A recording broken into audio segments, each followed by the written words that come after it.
Well, we lose an hour of sleep this weekend with the coming of daylight savings time, and that could affect your sleep. Here is, to explain it, is Dr. Raymond Perkins from the ETMC Sleep Lab in Tyler. Good to have you here, Dr. Perkins. Thanks for coming. Thank you for having me. All right, so how does the time change affect our sleep, obviously, other than that one night when we have to spring forward?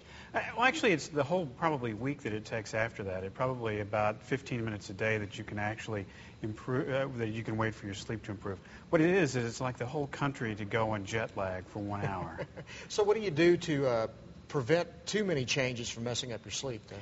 As soon as possible, you should probably start making some changes. That is, specifically, you probably one of the easiest thing to do may be putting your dinner about an hour earlier. Okay. But what happens is that you're going to have to go into this probably a little bit more slowly. This weekend, where you may have slept late, you'd probably be better off to get up at an earlier time or even about the same time as you do, but to make it easier when you go in on Monday. Okay, so just try to just move the routine up an hour, I guess. Yeah, I think so. Okay.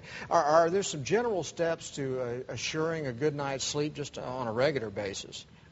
Yeah, I think that probably those things are probably to not do things in bed, to probably go ahead and make sure that you have a schedule that slows down before you go to bed so you can relax, and keeping your room quiet. It actually works better if you don't read or watch TV in your bedroom before you go to sleep.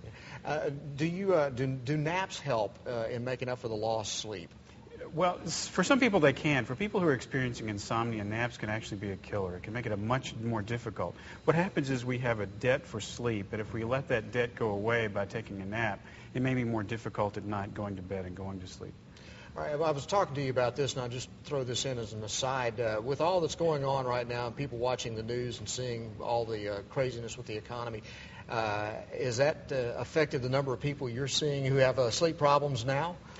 It probably hasn't affected what we're seeing now, but I think those people who have insomnia, I've seen surveys of people talking about their sleep, and it has increased the number of people having difficulty with insomnia. What would you recommend in that case?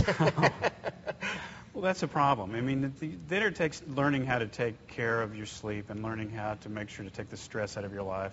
But they can get better. It's just difficult to do. Yeah, Dr. Perkins, thanks for coming in tonight. I appreciate it.